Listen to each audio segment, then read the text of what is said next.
वृंदावन की बड़ी स्मृति होती है। मैं अपनी कथा में एक बात बड़ी सहजता से कह देता हूं कि ठाकुर जी को नाम लोगे तो ठाकुर जी कृपा करेंगे, किशोरी जी को नाम लोगे तो किशोरी जी कृपा करेंगी, ललिता विशाखा सखीन के नाम लोगे तो वे कृपा करेंगी, लेकिन अगर आप वृंदावन को प्रणाम करोगे तो सब कृपा करेंगे। क्योंकि वृंदावन नाम उच्चारण करते ही वृंदावन में जो जो है सबका स्मरण हो जाता है। वृंदावन वृंदावन वृंदावन। मैं तो कभी कभी कोई पूछता, महाराज जी कोई मंत्र बताओ हमको, हम काहे का जप करें। मैंने ये सुनो, तुम वृंदावन वृंदावन वृंदावन वृंदावन वृंदावन यही जपते रहा करो, इसी मात्र से कल्याण हो जाएगा। किशोरी जी, ठाकुर जी, संत जन, यमुना जी सब कृपा करेंगे आप पे। तो ठाकुर जी कहते हैं कि अर्जुन हम वृंदावन को स्मरण करते हैं। अर्जुन बोले आप द्वारिका में रहते हो, हस्तिनापुर में आप हमारे यहां भी पधारते हो, इतनी जगह लीलाएं आपने की, सबको स्मरण नहीं करते? वृंदावन में ऐसा क्या है जो आप उसको स्मरण करते? अब भगवान बोले इसको कहां बताऊं मैं कि श्री किशोरी जी ने उसका निर्माण किया, आदि आदि। ये सब बातें सुनने लायक अर्जुन है तो है नहीं। हाँ, एक बात और कहें, ये रस के भाव, ये प्रीति के भाव सबको भी नहीं बताने चाहिए। जो अधिकारी हो उन्हीं को ही बताने चाहिए। पहले ठोक पीट के देख लिया करो, सामने वाला अधिकारी लगे तो कहो। इसलिए नागपुर के इस क्रम के अलावा मेरा इस रस में और कहीं प्रवेश में करता नहीं हूं। आप अन्य कथाएं सुनेंगे तो वहां तो कथा होती है और आप कहेंगे तो वो विशेष नहीं, वो बहुत विशेष है। वो अधिकार देती है ना बाकी श्रोताओं को इस रस में आने का, इसलिए वो जरूरी है। जिस प्रकार रत्न का खुलासा नहीं किया जाता कि हमारे घर में कहां रखा है, यदि आप खुलासा कर दोगे तो क्या होगा? चोरों के कान खड़े हो जाएंगे और वो दिन दूर नहीं होगा कि वो रत्न एक दिन चोरी हो जाएगा। ऐसे ही ठाकुर जी के प्रिय भाव, श्री श्यामा जी के प्रिय भाव, श्री वृंदावन का प्रेम, ये रत्न है, इसको छुपा के रखो भैया। कोई बहुत आपका विश्वास पात्र दिखे उसको बताओ वहां रखा है, ऐसा है। तो ठाकुर जी जल्दी सहज प्रकट नहीं करते वृंदावन के भाव को, वो भी अर्जुन जैसे ज्ञानी के आगे। हाँ, एक बार को उद्धव के आगे प्रकट कर देंगे, अर्जुन के आगे नहीं करते। आप बुरा नहीं मानिएगा, हम वृंदावन वासियों के लिए अर्जुन से ऊपर है उद्धव, क्योंकि वो उद्धव वृंदावन का विद्यार्थी है, उसको ब्रजवासियों ने पढ़ाया है। और सबकी छोड़ो, उसको श्री किशोरी जी ने सुनाया है, पढ़ाया है, विद्यार्थी है वो वृंदावन का। इसलिए हम ब्रजवासियों को उद्धव ज्यादा प्रिय है। अर्जुन बोले कि ऐसा क्या है वृंदावन में जो आप सब छोड़ वृंदावन को याद करते हो? ठाकुर जी बोले अब तुमको क्या सुनाऊं मैं अर्जुन, स्थिति नहीं है तुम्हारी उतनी, लेकिन चलो जिज्ञासा वृंदावन की कोई प्रकट करे तो वह भी अधिकारी है, किसी ना किसी रूप से तो श्री जी ने उसको याद किया। अर्जुन तुम वृंदावन का नाम भी ले रहे हो, उसके बारे में पूछ रहे हो, तो कुछ तो अधिकार तुमको है, चलो किसी भाव से सही तुमको बताते हैं वृंदावन क्या है। अर्जुन बोले कहां चलें? बोले एक भक्त है, बहुत दिन से तपस्या कर रहा, उसको दर्शन देने जा रहा हूं मैं, चलो तुम भी साथ में। अर्जुन बोला चलो। गरुण जी पर भगवान बैठे, पीछे अर्जुन बैठा, और ठाकुर जी पहुंच गए श्वेत द्वीप। हमारे वृंदावन के श्री राधा वल्लभ लाल जी अनंत वर्षों तक श्वेत द्वीप में विराजित, और वहां देवादिदेव महादेव ने उनकी उपासना की। अरे श्वेत द्वीप का इतना सुंदर वर्णन करते हैं अन्य पुराणों में महाराज। अब देखो कथा में कथा आती जाती है, सुनो। मैंने कही ना आज सवरे पिटारे खुलेंगे। हाँ, 3 दिन से जो जो नहीं खुला सब खुलेगा। एक बार नारद जी को अपनी भक्ति पर अभिमान हो गया। नारद जी बोले हमसे बड़े भक्त तो दुनिया में कोई होंगे नहीं, 24 घंटा दिन रात नारायण नारायण नारायण यही उपास करते हैं। अच्छा, नारायण मुख से बोलते हैं, लेकिन चित्त में श्री नारद जी भी श्री राधा राधा का ही जप करते हैं। नारद भक्ति सूत्र कभी उठा के देखिए, ब्रजवासियों की जो प्रशंसा नारद जी करते हैं, तो नारद जी को अभिमान हुआ कि मुझसे बड़ा भक्त तो कोई नहीं होगा। ठाकुर जी ने एक बार नारद जी और गरुण जी को भी अभिमान था कि मेरे बिना ठाकुर जी कहीं जाते नहीं, दोनों को अभिमान था। तो ठाकुर जी बोले चलो इनका मान दूर किया जाए। तो भगवान ने एक बार नारद जी को बुलाया, बोले नारद जी तुम 24 घंटा जो है हमारी सेवा में लगे रहते हो, एक आध दिन का अवकाश ले लिया करो, छुट्टी लिया करो। नारद जी बोले क्या करें बताओ, छुट्टी में कहां जाएं? बोले एक काम करो, तुम भक्त अग्रगण्य हो, हरिदास वर्य हो तो जाओ कुछ हरिदासियों की सुध लेके आओ। तुम हरिदासों में सर्वश्रेष्ठ हो तो जो बेचारे छोटे मोटे हरिदास हैं उनको मिले आओ, थोड़ा देखे आओ उनको जाके। नारद जी बोले जो आज्ञा, कहां जाएं बताओ। बोले तुम एक काम करो, श्वेत द्वीप जाओ, वहां मेरा एक स्वरूप श्री राधा वल्लभ लाल के रूप में विराजमान है, जहां पर महादेव उसकी आराधना करते हैं, तुम जाओ उनका दर्शन करके आओ। नारद जी बोले ठीक है। अब गरुण जी पर बैठ करके नारद जी पहुंचे श्वेत द्वीप। तब श्वेत द्वीप में देखा लाखों करोड़ों वैष्णव खड़े हैं और सामने त्रिभंग लली श्री राधा वल्लभ लाल विराज रहे हैं और देवादिदेव महादेव उनकी आरती कर रहे हैं। पार्वती जी घंटे घड़ियाल बजा रही हैं, गणेश जी, कार्तिकेय जी और समस्त शिव परिवार सब वहां आराधन में लगा है, राधा वल्लभ लाल जी की सेवा चल रही है और लाखों भक्त उनका दर्शन कर रहे हैं। सबसे पीछे खड़े नारद जी और गरुण जी दर्शन करने लगे। जैसे ही आरती पूर्ण हुई, विश्राम आरती होते ही शंकर जी ने जल से आरती का प्रोक्षण किया, सब में जल लुटाया, सब वैष्णव भुजा उठा के राधा वल्लभ लाल जी की जय जयकार करने लगे। इतने में ही शंकर जी ने जैसे ही पर्दा किया राधा वल्लभ जी के आगे, पर्दा करते ही लाखों असंख्य भक्त जो वहां दर्शन कर रहे थे सब मूर्छित हो गए। पर्दा होते ही मूर्छा हो गई। नारद जी चारों तरफ देखे, बोले ये क्या हुआ। वो भैया गरुण, ये कहा भाई ये सब एक संग मूर्छित कैसे है गए, और अगर यहां की रीति मूर्छित होना है तो हम क्यों खड़े हैं। गरुण जी बोले पता नहीं, देखो एक बार। सबको देखने लगे, कुछ पता ना चले। नब्ज देखी, हार्ट बीट देखी, सांस देखी, सब बंद। मूर्छित नहीं थे, सब मृतक हो गए। नारद जी को विचार में नहीं आ रहा ये हुआ क्या। थोड़ी देर बाद महादेव पुनः पधारे और पुनः पधार करके जैसे ही कपाट खोले, कपाट खोलते ही सब पुनर्जीवित हो गए और उठ करके श्री राधा वल्लभ लाल की जय जय जयकार करने लगे, प्रणाम करने लगे। नारद जी बोले ये समझ में नहीं आया हुआ क्या। महादेव से एकांत में जाकर प्रणाम करके कहा भगवान ये इस भाव का थोड़ा उद्घाटन कीजिए, ये हुआ क्या। तो महादेव बोले जैसे संसार के लोगों के प्राण अन्न में बसते हैं, ऐसे श्वेत द्वीप के भक्तों के प्राण श्री राधा वल्लभ लाल जी में बसते हैं। जब तक लाल जी दिख रहे हैं तब तक सब जीवित हैं। लाल जी के दर्शन अनुसार होते ही इतना वियोग होता है कि सब प्राण त्याग देते हैं। नारद जी महाराज ने गरुण जी को देखा, बोले हम नारायण से दूर रहकर के भी जीवित हैं, इसका मतलब हमारी भक्ति की वो पराकाष्ठा नहीं। श्वेत द्वीप के भक्तों की चरण रज डिबिया में भर के ले गए। नारद जी रोज तिलक लगाते हैं उसी से कि हम में भी थोड़ी ऐसी भक्ति आवे। तो श्वेत द्वीप अद्भुत है। तो भगवान अर्जुन को लेकर श्वेत द्वीप पहुंचे। श्वेत द्वीप में चंद्रमा के समान चमक रहा एक विशाल पर्वत दिखाई देता है।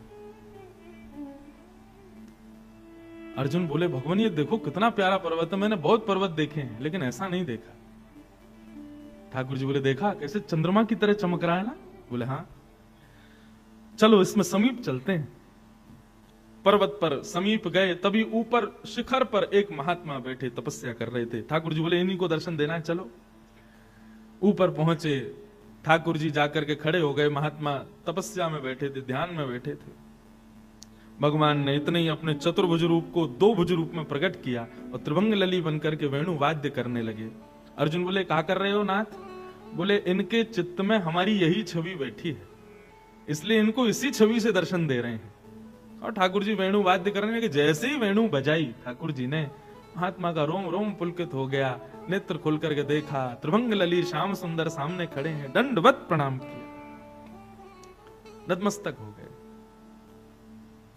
प्रणाम करके ठाकुर जी के सन्मुख बैठे और जिज्ञासा प्रकट की। बोले नाथ बहुत अभिलाषा थी कि आपका दर्शन हो, परंतु अभिलाषा यह भी थी संग में किशोरी जी आवे। ये आप किस बावड़े को ले आए हो संग में, किशोरी जी आनी चाहिए। तो बोले बावड़ा नहीं भैया, हमारा सखा है, हमारा भैया है, अर्जुन है। बोले अच्छा ये अर्जुन है। बोले जी। अर्जुन बोले महात्मा आपकी तपस्या कब से चल रही है, और ये पर्वत इतना सुंदर बिल्कुल चंद्रमा की तरह चमक रहा है, इस पर्वत का नाम क्या है। महात्मा मुस्कुराने लगे और मुस्कुरा करके बोले अर्जुन तुम जिस पर्वत पर बैठे हो ये पर्वत नहीं है। तो क्या है ये। बोले ये हमारा ही देह है, हर बार हम तप करते हैं और तप करके अपने प्राणों का त्याग कर देते हैं, तो हमारी अस्थियां ही इस पर्वत के रूप में निर्मित होती चली गई हैं। यहां की जड़ से लेकर चोटी तक ये जो कुछ भी तुमको दिख रहा है, ये सब हमारे अनंत देह हैं, और इन अनंत देहों के द्वारा मैंने तप किया, तब जाकर के सौभाग्य मिला। अर्जुन बोले, केवल त्रिभंग लली को देखने के लिए आपने इतना तप किया? तुम बोले, नहीं, त्रिभंग लली को देखने के लिए तप नहीं किया था। तो किस लिए किया था? बोले, वृंदावन वास मिले इसलिए किया था। अर्जुन बोले, ठाकुर जी आप तो मांग रहा कुछ है, दे कुछ और रहे हो। इसने बेचारे ने अनंत जीवन व्यर्थ कर दिए वृंदावन वास के लिए, आपने इसको वृंदावन तो दिया नहीं, आप द्वारिका से चल के यहां आ गए, दर्शन दे दिया, अब बेचारी की मनोकामना पूरी तो हुई नहीं। ठाकुर जी मुस्कुराए और अर्जुन से बोले, भक्त को दर्शन देना हमारे अधिकार में है, लेकिन वृंदावन वास देना ये हमारे अधिकार में भी नहीं है। ये तो श्री जी कृपा करें तो ही है सके भैया, ये हमारे अधिकार में नहीं है कि इसको वृंदावन वास मिल जाए। उसके लिए तो श्री जी किशोरी जी कृपा करेंगे, और हम अनंत बार भी दर्शन दे दें तब भी श्री जी की कृपा की एक कण के समान भी हम नहीं हो पाएंगे। ये सब बातें कथाओं में कहने में सुख तो मिलता है, लेकिन कभी कभी ना अपने ऊपर बड़ा गुमान भी होता है कि देखो श्री जी की कुछ भी हो, इतनी कृपा तो है कि हम वृंदावन में आए तो श्री जी ने कृपा करके ही बुलाए होंगे। दुनिया के लोग कहें हम पे श्री जी कृपा कब होगी, हम तो खूब डंडोरा पीट के कहें हम पे तो है, और इसका प्रमाण क्या? हमारा जन्म ही प्रमाण है कि किशोरी जी ने हम पे कृपा तो की। उनको पता तो होगी कि इंद्रेश नाम का कोई व्यक्ति है, उनकी स्मृति में, उनके चित्त में हमारा नाम ही आ जाए, बस इसी से ही कल्याण है हमारा। तो वृंदावन वास का भी अधिकार ठाकुर जी के वश में नहीं। आप लोग कहेंगे ये ऊंची ऊंची बातें आप सब ब्रजवासी किशोरी जी की महिमा मंडन के लिए करते हैं, ऐसी बात नहीं है। पद्म पुराण उठा करके पढ़िए, ब्रह्म वैवर्त पुराण उठा करके पढ़िए, गर्गाचार्य जी द्वारा कृत श्री गर्ग संहिता को पढ़िए, आपको पता चलेगा कि श्री जी की अनुकंपा कृपा जितनी हम बता रहे हैं वह भी सूक्ष्म है, उससे भी अनंत गुना ज्यादा है। ऐसे वृंदावन का वास, सत्य बताएं, यह भी अभिलाषा हृदय में मत रखो कि हमें श्यामा श्याम के दर्शन हो। अभिलाषा एक ही रखो कि हमें वृंदावन मिल जाए। बस वृंदावन मिल गए तो ये निश्चित है कि युगल सरकार किसी ना किसी भाव से कभी ना कभी तो कृपा करेंगे।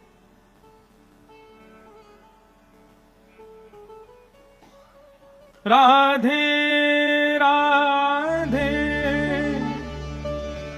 करुणामयी कृष्ण प्यारी,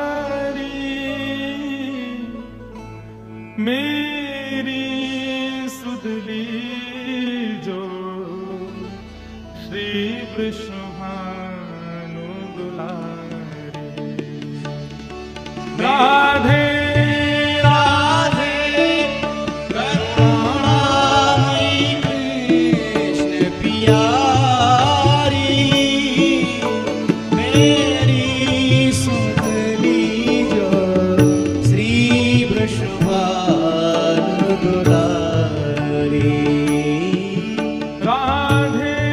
राधे करुणा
ब्रज चंद्र चकोरी।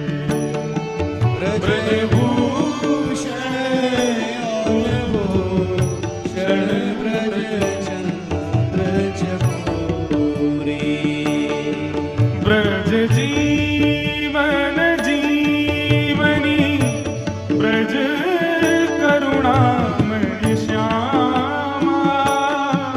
ब्रज जीवन जीवन ब्रज तरुणी मम श्यामा। आनंदमयी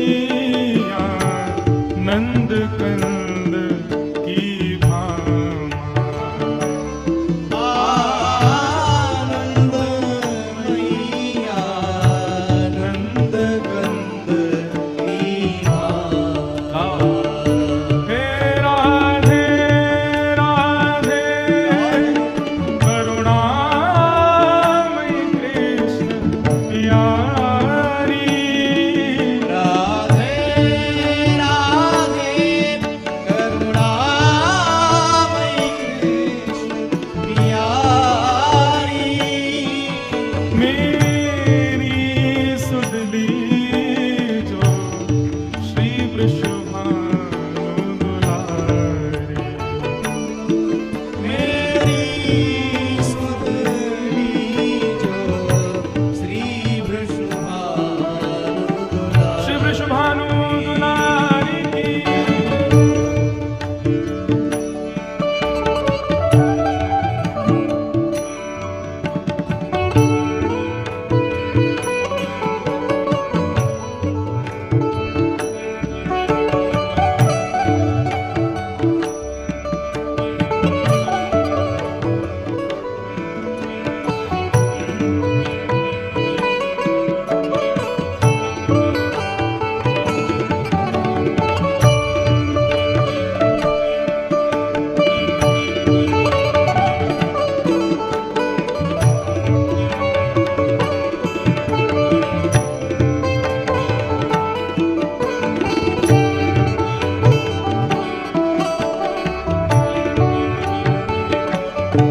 हे मनोहारिणी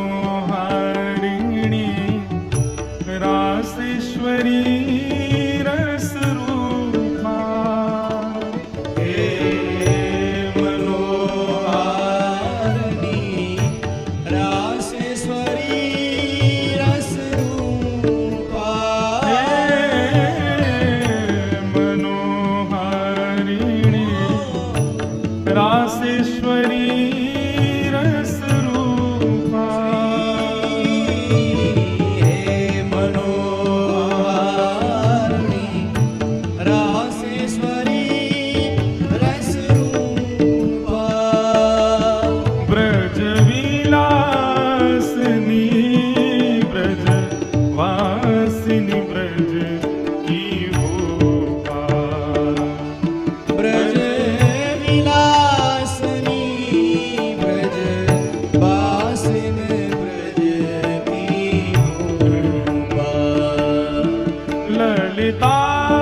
ललितादिक सहचरी सर्वस्व स्वरूपा। ललितादिक सहचरी सर्वस्व स्वरूपा। निज प्रणक वत्सला स्वामिनी परम अनुपा। निज प्रणति वस्वला स्वामिनी परमरूपा। हे गोपवंश मणि ब्रज बरसाने वारी। गोपवंश मणि ब्रज बरसाने वारी। मेरी सुधली जो श्री वृषभानु दुलारी। मेरी सुधली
प्रार्थना में ऐसे ही किशोरी जी को पुकारो, हे श्यामा जी, एक बात बताओ, आप सबके भजन के प्रति अभिलाषा क्या है? चाहे हम कथा सुन रहे हैं, चाहे आप जो कुछ भी अपने नित्य क्रम करते हो, हैं हम संसारी लोग इतने ज्यादा पवित्र नहीं है कि बिना अभिलाषा के कुछ करें। एक सूक्ष्म अभिलाषा तो होती है, जैसे कि पता हो वो हमारी डेस्टिनेशन है तो फिर सफर हम लोग उसी हिसाब से करते हैं। ठीक उसी प्रकार हमें हमारी कुछ ना कुछ सूक्ष्म ही सही अभिलाषा तो होती है, पर वो है क्या ये जानना बहुत जरूरी है।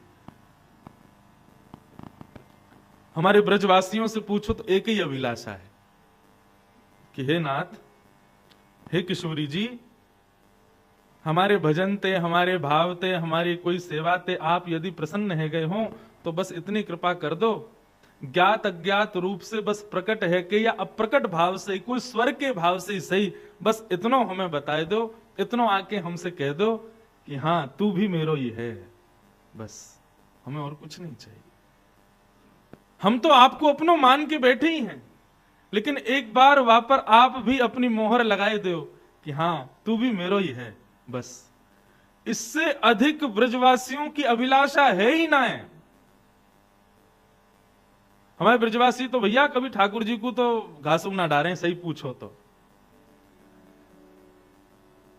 लाल जी जितने दिन लीला करते रहे, श्रीमद् भागवत में 1000 बार ब्रज लीला में आता है, ठाकुर जी सबसे कहते हैं मैं भगवान हूं, मेरी पूजा करो। गर्गाचार्य जी ने आकर के ठाकुर जी की कुंडली देखी और यशोदा मैया से बोले, मैया तुम्हारा जो लाला है ना, ये साक्षात नारायण के समान गुण वारो है। मैया ने तुरंत लाला को कान मरोड़ा, बोले अब बोलियो कौन है ये? बोले मैया क्षमा करो। हमारे ब्रजवासी तो कभी ठाकुर जी को ठाकुर जी माने ही ना। हमारे ब्रजवासी तो यूं कि लाला तेने पूतना ना मारी, अगासुर बकासुर तेने ना मारे। ये तो हमारे ब्रज को प्रताप है कि वे सब ब्रज में प्रवेश करते ही उनके इतने पुण्य ना है, ब्रज में आते ही भी मर गए। क्यों? बोले ब्रज में बिना श्री जी की कृपा के आ ही ना सके, लेकिन ये सवरे निगोरे राक्षस बिना श्री जी की आज्ञा लिए ब्रज में घुसे, जैसे ब्रज में आए इनके पुण्य इतने हेनाए, हमारे ब्रज के प्रताप ने इनको नष्ट कर दिया। और उन मरे मरायन में हाथ लगा के तू श्रेय ले जाए कि हमने मारे। ठाकुर जी के कहा करूं, ये कभी माने ही ना है। लाल जी ने गोवर्धन धारण कर लिए, सब ब्रजवासी बोले अरे लाला तेरी नेक्सी सी उंगली पे इतना बड़ा पर्वत कैसे धारण कियो? ठाकुर जी बोले कछु माखन को बल बढ़ो, कछु गोपन करी सहाय, श्री राधे जू की कृपा सो मैंने गिरिवर लियो उठाए। ब्रजवासी बोले माखन ते तेरो बल बढ़ो, ये तो बात समझ में आवे, तेने बहुत माखन खायो, लेकिन हम ब्रजवासी ने तेरी कहा सहायता करी लाला? ठाकुर जी बोले जब मैं गिरिराज जी उठाए रहे हो तो आप सबरे टकटकी लगा के मुंह को देख रहे, तो आप सबन की शक्ति मेरी उंगली में आ गई। आप लोगन के अपलक नेत्र से मुंह को देखवे के काज सबकी शक्ति मुंह में आ गई और मैंने गिरिराज जी उठा लिए। वास्तव में मेरी उंगली को बलना है, आप सब ब्रजवासी इनकी शक्ति मुंह में आ गई है तो मैंने उठा लिए।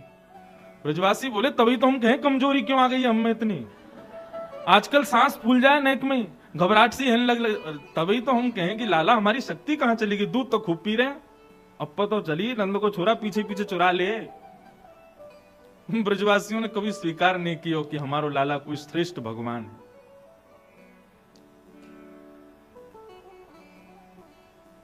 हम तो बस इतनी चाह रखें लाला बस हमसे यूं बता दे कि हाँ जैसे हम तो उससे प्रेम करें तू भी हमको स्वीकार करे। ठाकुर जी ने आपको स्वीकार किया, इसका प्रमाण क्या है? तो हमारे अष्ट सखा गाते हैं, गिरधर जब अपनों करी जानो। बहुत सुंदर पद है। अष्ट सखा कहते हैं, बोले लाल जी ने किशोरी जी ने आपको स्वीकार किया, इसका प्रमाण क्या है आपके पास? बोले ताको मन भक्तन की सेवा, ताको मन भक्तन की सेवा, भक्त चरण रज सदा लुभाने, भक्त चरण रज सदा लुभाने। गिरधर जब अपनों जाने जब अपनों कर। ठाकुर जी ने जाकू स्वीकार कियो, वा की स्थिति का है, बोले ताको मन भक्तन की सेवा। क्षमा करियो, श्यामा श्याम की सेवा, लाडली लाल की सेवा, ये तो सब अपनी स्थिति में है ही है। कई लोगों को मैंने ऐसे, देखो क्षमा करियो यदि ऐसे लोग कथा सुन रहे हो, बुरा मत मानियो, ठाकुर जी की सेवा में खूब आनंद कर रहे हैं, ठाकुर जी की सेवा में खूब प्रवृत्त हैं, श्री प्रियालाल जी को खूब लड़ा रहे हैं लाड़, लेकिन कोई भक्त आ जाए, कोई वैष्णव आ जाए, कोई ब्रजवासी आ जाए, सब वाको तो केवल हाँ दूर से प्रणाम करके बैठा दियो, बाकी बात पूछो नहीं रहे, भैया तेने कुछ खाया हो कि नहीं, कोई दिक्कत तो नहीं है, लेकिन लाडली लाल जी को खूब लड़ा रहे हैं लाड़। ये भक्त को स्वरूप ना है। भक्त को स्वरूप तो कैसो, लाडली लाल जी के संग आनंद कर रहा हो, इतने में ही देखो कोई वैष्णव आयो, पुष्प बरसान लगो, जय हो लाडली लाल जी, देखो आपको कोई प्रेमी आया हो, वाको दंडवत प्रणाम करे, बिठावे, अपने हाथन से पवावे, गले लगावे। वैष्णवों के प्रति इतनी रति, इतना प्रेम भाव जिसके हृदय में हो, समझो वो ठाकुर जी ने उसको स्वीकार कर लिया है। लेकिन वैष्णव भक्तों को देख करके कोई आनंद ना होवे, कोई प्रसन्नता ना होवे, और केवल ठाकुर जी की सेवा ही सेवा, सेवा ही सेवा, वही में ही रुचि लगे। श्रीमद् भागवत में एकादश स्कंद में नवयोगेश्वर संवाद में भगवान कृष्ण इस बात की पुष्टि करते हैं, बोले जो केवल मेरी सेवा में ही तल्लीन रहता है, लेकिन मेरे वैष्णव भक्त संत वृंद आदियों के प्रति जो रुचि नहीं रखता, वो साधारण भक्त है, उत्तम नहीं है। हाँ वो मुझसे प्रीति करता, लेकिन मैं करता हूं इस बात की गारंटी नहीं है। तो वहां पर हरि नाम के योगेश्वर ने ठाकुर जी से पूछा, आप जिससे प्रेम करते उसकी स्थिति क्या है? तब ठाकुर जी वहां बताते हैं, बोले उसकी स्थिति ऐसी कि जैसे वो किसी मेरे भक्त अन्य भक्त को देखे तो ऐसे प्रसन्न हो जाए जैसे प्रियतमा अपने प्रियतम को देख के आनंदित हो जाती है, एक सखा अपने दूसरे सखा को देख के आनंदित हो जाता है। अरे कहां तक कहें, वो व्यक्ति इतना आनंद में आ जाए जैसे मानो साक्षात ठाकुर जी प्रकट हो गए हों, समझो कि वो मेरो भक्त है, मेरे वैष्णवों के प्रति रति रखे, वासे मेरो सुख जानो।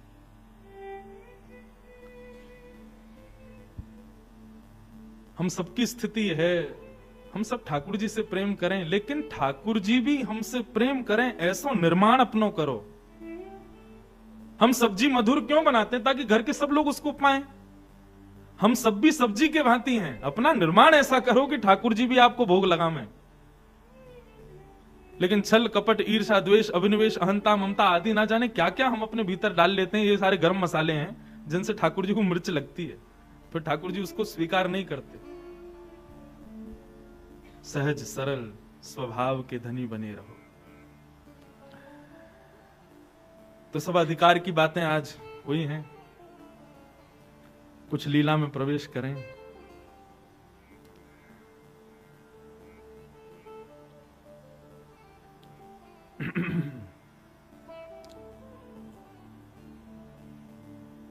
किशोरी जी को एक स्वभाव है ठाकुर जी के प्रति कि वो बहुत बहु मान करती हैं।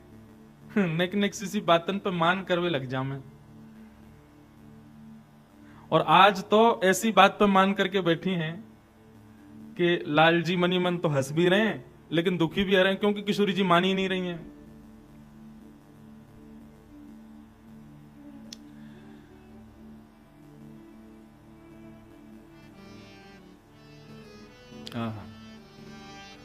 श्री विठल विपुल विनोद जी को पद है। किशोरी जी मान कर रही हैं, रूठ के बैठी हैं ठाकुर जी से।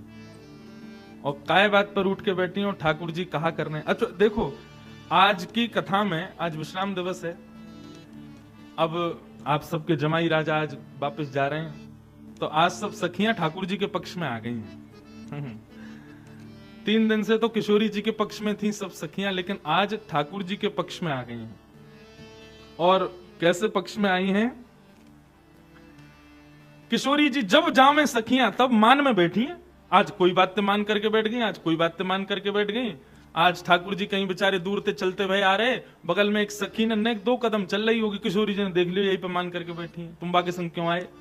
ठाकुर जी बोले मैं बाकी संग ना आया, वो जा रही, मैं वहीं पे जा रहा हूं। बोले मैं सब जानू तुम्हारी चालन ने, काव दिना नाराज है गई, काय बात पे नाराज है गई। किशोरी जी आज श्वेत श्रृंगार करके आई हैं, लाल जी को संकेत भेज दिया। वो श्लोक मिला ही नहीं मुझे। एक श्लोक है, उस श्लोक का भाव मात्र बता देता हूं। अब आजकल तो मैसेज होते हैं, सामने वाले को मैसेज कर देते हैं, भाई पार्टी का ये ड्रेस कोड है? तो किशोरी जी ठाकुर जी को कैसे बताएं कि आज कैसे मिलना है रास बिहार में? तो सुबह किशोरी जी जब यमुना जल भरवे जामे, तब अपनो ऐसो श्रृंगार करके जामे, सांकेतिक श्रृंगार। ठाकुर जी खड़े हैं सघन कुंज में और इंतजार कर रहे हैं किशोरी जी आ रही होंगी, और किशोरी जी की चाल ढाल श्रृंगार से ठाकुर जी समझ जाए आज को रास बिहार कैसा है व्यवहार हो। तो किशोरी जी, वहां उस श्लोक में पूर्ण वर्णन है किशोरी जी के वस्त्रन में जो एक चुनरी ऊपर से पहने, वाको वर्ण जैसा होगो। ठाकुर जी समझ जाएं आज किशोरी जी या चुनरी को डाल के आज्ञा दे रही हैं शाम को ऐसे वर्ण के वस्त्र पहनने हैं। फिर पत्रावली को किशोरी जी श्रृंगार करें तो ठाकुर जी दूर खड़े खड़े उन पत्रावली की बिंदी ने गिने, इतनी बिंदी है, मतलब इतनी घड़ी तक श्रृंगार, इतनी घड़ी तक रास बिहार चलेगो। काउ दिना तो एक ही बिंदी रे ठाकुर जी के आज तो है काम, आज तो केवल देखने को मिलेंगे बस, आज रास बिहार ना होएगो। लेकिन कावदना श्री किशोरी जी ऐसा श्रृंगार करके आमे, ओहो आज तो ब्रह्मा की 6 महीना की रात्रि आवेगी। अच्छा, ठाकुर जी अपने संग सखान ने लेके आमे, कभी कभी निकुंज में, निवृत्त निकुंज में तो नहीं आते, निकुंज में कभी कभी सखा हुआ में। तो किशोरी जी अपने कपोलन पे जब पत्रावली बनामे तो वहां में जितनी बिंदी है, मतलब आज उतने ही सखा आमेंगे। अगर किशोरी जी ने पूरी गोलाकार की बिंदी लगाई है और बीच में एक एक बिंदु रखो है, तो या को मतलब यह है, हे श्याम सुंदर आज रात्रि के रास बिहार में ये एक बीच की बिंदी मैं, यहां एक बीच की बिंदी आप, आपके चारों तरफ सब सखियां, हमारे चारों तरफ सब सखियां, ऐसो रास बिहार की भूमिका बनाएंगे। लेकिन काउ देना किशोरी जी एक एक ही बिंदी रखें तो मतलब ठाकुर जी समझ जाए कि आज ना सखी आमेंगी ना सखा, एकांत में मिलना है। ऐसे सांकेतिक किशोरी जी श्रृंगार करके आती हैं और ठाकुर जी उनसे अनुमान लगा लेते हैं कि आज श्रृंगार कैसो करके आना है शाम को, और आज रूपरेखा कैसी होगी। उसका एक श्लोक है बहुत सुंदर, वो खूब धूड़ा मिला नहीं मुझे।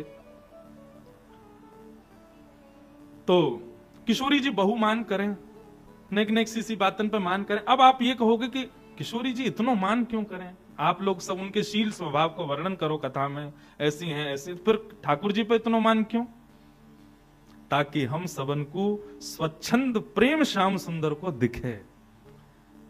मान करें, और मान करे के बाद ठाकुर जी मनामे, तो ठाकुर जी जब मनामे ना, तो जो सखियां किशोरी जी के अधीन रहती हैं वो ठाकुर जी के मनावे की क्रिया को देख के ठाकुर जी के अधीन है जाएं। यही तो किशोरी जी चाहे कि सब इनके अधीन हों, और वो भाव प्रकट करने के लिए किशोरी जी मान करें।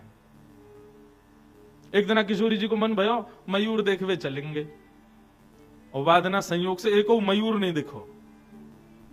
ठाकुर जी खूब दाने डारे हैं, खूब बंशी बजामे, अरे आ जाओ निगोरो, मारेंगी नहीं तो। लेकिन आज मयूर सब सखीन ने पकड़ रखे, बोले आज नहीं जानो है, आज तो देख लो कि आज किशोरी जी क्या करेंगी। अच्छा, स्थान का चयन ठाकुर जी ने किया था कि वहां मयूर बहुत दिखते हैं, तो किशोरी जी ने यहीं से सुनाना शुरू किया, हम तो पहले मना कर रहे, तुम्हारी बातन में आ गए, यहां आ गए, एक मयूर नहीं दिख रहा है। ठाकुर जी बोले वैसे तो सबरे यहीं डोलते रहे, आज सबरे भग गए। खूब उमड़ घुमड़ के ठाकुर जी, अच्छा ठाकुर जी की भी ध्वनियां हैं, सखान ने बुलावे की अलग ध्वनि है, गैयान ने बुलावे की अलग ध्वनि है, मयूरन को बुलावे की अलग ध्वनि है, खूब ध्वनि बजामे, लेकिन मयूर आए नहीं। और यहाँ किशोरी जी मान भरतो ही जा रहा हो, वो बहुमान है वे बारो बस न का देर में। और ठाकुर जी को इतनी चिंता लगी, बोले कहा करूं मैं, कहा जाऊं, खूब ढूंढ लिया नहीं मिले। ठाकुर जी बोले किशोरी जी नेक आप विराजो, ये लो फल पाओ, मैं अभी आऊं। ठाकुर जी गए और पूरे सघन कुंज में जहां जहां मयूर के पक्ष दिखाई दिए उन सबको बीन करके ठाकुर जी ने खुद एक मयूर को आकार धारण किया, और किशोरी जी फल खा रही हैं, और वही समय अपने घुटनान पे नृत्य करते हुए श्याम सुंदर ही मयूर बन करके आ गए, और किशोरी जी के सामने नृत्य कर रहे हैं, किशोरी जी को आनंद करा रहे हैं। वह छवि को देख करके जो वास्तविक मयूर हैं वह भी ठाकुर जी पर मोहित हो रहे हैं। विचार करो ठाकुर जी कितनों मनामे किशोरी जी को, और ये मान मनावे की ये पूरी लीला को केवल एक ही भाव है कि रसिक जन हमारे प्रियतम के प्रति और आसक्त है जाए। किशोरी जी यही भाव से हैं कि सबको पकड़ के लाल जी के चरणन में लगाऊं।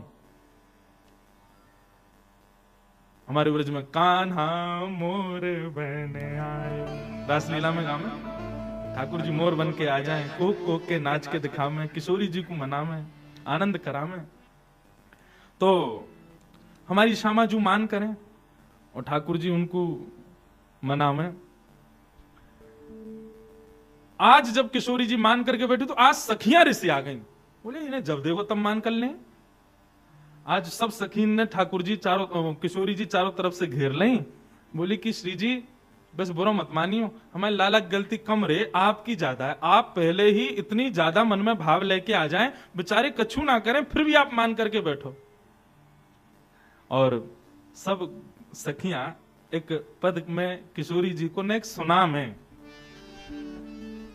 तेरे आधीन लालन तेरे आधीन, गाओ तेरे आधीन लालन तेरे आधीन, सुनरी सखी हूँ साच कहत हूँ, सुनरी सखी हूँ साच कहत हूँ, सुनरी सखी हूँ साच कहत हूँ, सुनरी सखी हूँ साच कहत हूँ, तू जल है ये मीन, तू जल है ये मीन,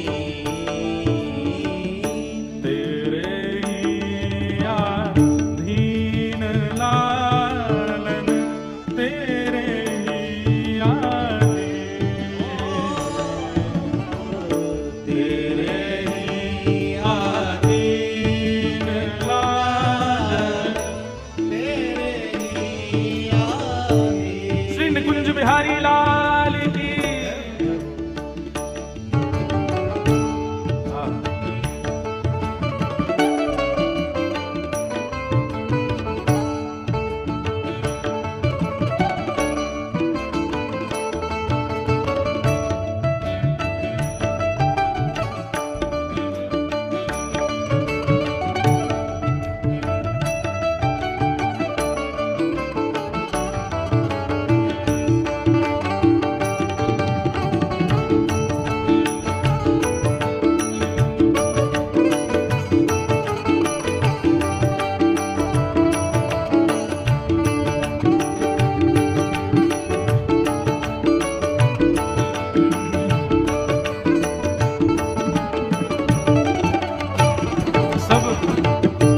समझा रही हैं किशोरी जी को, तेरे रस बस श्याम सुंदर बर, तेरे रस बस श्याम सुंदर बर, तेरे रस बस श्याम सुंदर बर, तेरे रस बस श्याम सुंदर बर, जाचत है ज्यों दी, जाचत है ज्यों दी। हे श्यामाजू, त्रिभुवन नायक केवल आपके रस को वर्धन करने के लिए दीनहीन सो बनो रहवे। हे श्यामाजू, आप कृपा करो, दया करो, इतना मान मत करो लाला पे। तेरे आधीन लालन तेरे ही आधीन,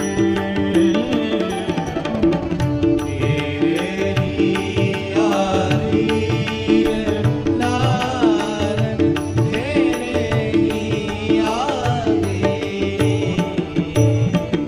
श्री विठ्ठल विपुल विनोद बिहारी, विठ्ठल विपुल विनोद बिहारी, विठ्ठल विपुल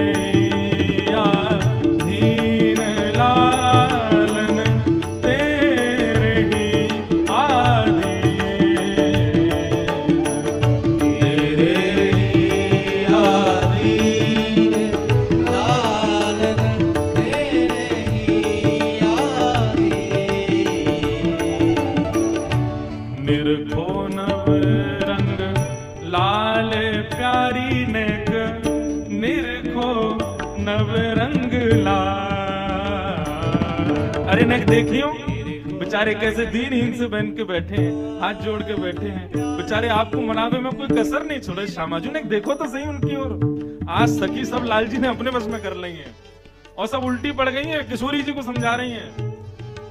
आहा, तुम पद पंकज तल रजमंडल, तुम पद पंकज तल रजमंडल। आहा, कितनी बड़ी बात कह रही हैं सखियां। सखियां कह रही हैं आप हमारे लाल जी को जब समीप से देखोगे, अब क्या बताऊं यह बात, हमारे लाल जी को जो तिलक है ना, ये लाल लाल तिलक नहीं है, किशोरी जी के चरणन में महावर लगा करके ठाकुर जी उन चरणन को ही तिलक लगावे अपने माथे से।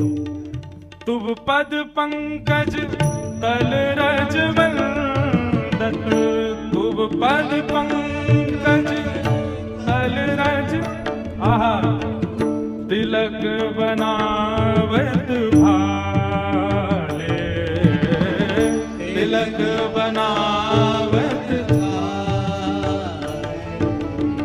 एक बात सिद्ध है गई कि हमारे श्याम सुंदर तिलक काय को करें, किशोरी जी के चरणन में महावर लगा ले। वाके बाद किशोरी जी जब चल के जावे और किशोरी जी के चरणन की महावर रज से मिश्रित है कि जब छूट जाए, ठाकुर जी वाको बीन के ले जाए, वही को तिलक रोज लगावे। और इतना ही नहीं, बिहारी जी के दर्शन कितने लोगों ने किए, हाथ ऊपर करो, सबने किए वृंदावन में बिहारी जी के। हमारे बिहारी जी आए दिना लहंगा फरिया में ही दिखे, हमारे बिहारी जी आए दिन आपको लहंगा में ही दिखेंगे, लहंगा पहन के ठाकुर जी खड़े हो में। श्री किशोरी जी की सखियां सब बता रही हैं, तेरे वरण वसन आभूषण, तेरे वरण वसन आभूषण, उर्धरि चंपक माले, उर्वर चंपक। ये हमारे वृंदावन बिहारी लाल ये रोज लहंगा ऐसे ना पहने, किशोरी जी की प्रसादी पहने।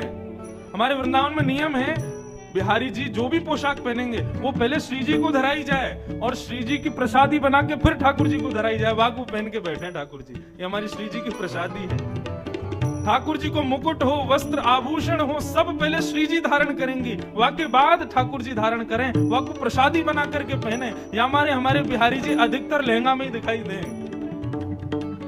श्री विठ्ठल विपुल विनोद करहु मिल, विठ्ठल विपुल विनोद करहु, श्री विठ्ठल विपुल विनोद करहु मिल, विठ्ठल विनोद करहु, भुज भरी बाहु विशाल,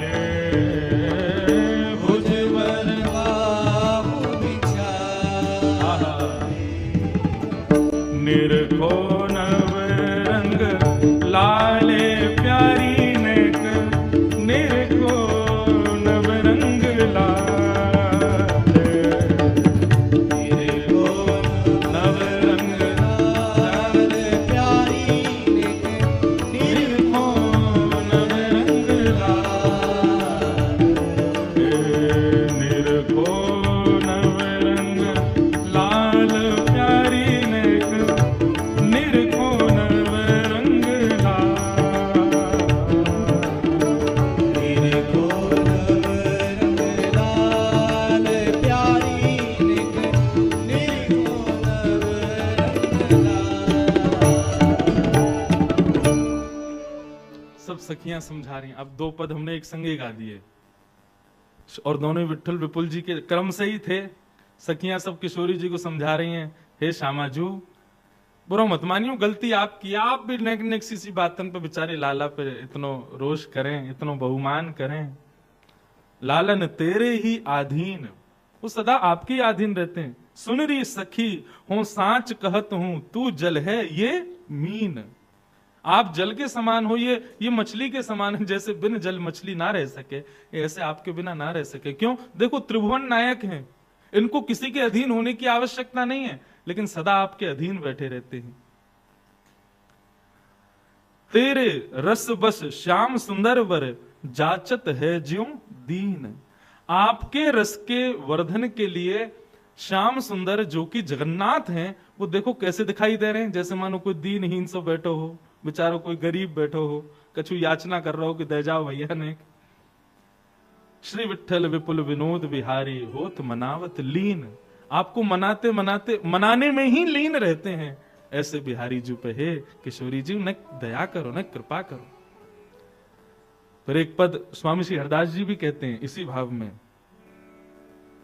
तेरो मग जो वैत लाल बिहारी, तेरो मग जो वैत लाल गा। ये सब रसिक जनन के पद हैं भैया। भजन सुन के मानव नृत्य करे, लेकिन इन पदन को सुन के श्यामा श्याम नृत्य करें। इन पदन को साधारण शब्द मत समझियो, ये सब वेदन के सार हैं, और वेदन में भी जो बात नहीं है वो इन पदन में विद्यमान है। तेरो मग जो लाड बिहारी, तेरो मग जो लाल बिहारी। लेकिन किशोरी जू तेरी समाधि आजहु नहीं छूटत, तेरी समाधि आज छूटत। चाहत नाहि नेकु निहारी, चाहत नाहि नेक निहारी। औचक आई द्वे कर सो मूंद नैन, औचक आई द्वे कर से मूंद नैन। अरबर राही उठ चिहारी, अरबर राही उठ चिहारी। स्वामी श्री हरिदास जी के, अब एक बात हमारी घोषणा सुनो, स्वामी श्री हरिदास जी के पदों के शब्दों का अर्थ आपको बनारस यूनिवर्सिटी की डिक्शनरियों में भी नहीं मिलेंगे। ऐसे अद्भुत शब्द हैं, इन शब्दों पर 2-2 घंटे तक रसिक जन चर्चा करते हैं। श्री हरिदास के श्यामा कुंज बिहारी, श्री हरिदास के कुंज बिहारी। ढूंढत वन में पाई प्रिया बिहारी, ढूंढत वन में पाई प्रिया बिहारी। तेरो मग जो बत लाल बिहारी, तेरो मग जो बत लाल बिहारी। हे श्यामाजू, मान मत करो ना। अच्छा, अभी तक किसी को ये नहीं पता मान कर क्यों रही है। किशोरी जी भी मौन बैठी हैं, क्योंकि वे तो रस को उजागर करना चाहे ना। वे तो चाहे कि श्याम सुंदर के भाव जब वो मनावे आमे तब प्रकट हो, तब ये सखी और अधीन हो जाएं। अच्छा, ये सुनकर के कि ये सब सखियां आज मुंह पे खींच रही हैं, किशोरी जी को बुरा थोड़ी लग रहा, किशोरी तो और आनंदित रही है। वाह, यही तो हम चाहें, यही तो हमारा भाव है कि इन सबन के ऐसे भाव श्याम सुंदर के प्रति बने। किशोरी जी मान करके बैठी हैं, सब सखी किशोरी जी को समझा रही हैं, बोले आप मान नहीं छोड़ रही हो। खूब लाल जी की प्रशंसा करी। तब किशोरी जी ने बहुत देर बाद थोड़ी भ्रकुटी टेढ़ी करके और दीन से बैठे दूर हाथ जोड़ के श्याम सुंदर की ओर ऐसे निहारा। जैसे ही निहारा, मानो जैसे प्राण आ गए हों ठाकुर जी के। अब तक ठाकुर जी की भी ऐसी स्थिति नहीं कि जाके कुछ चर्चा कर लें। हाँ महाराज, इतनी कहां सामर्थ। जैसे दृष्टि करी ना, तब ठाकुर जी सारे बोले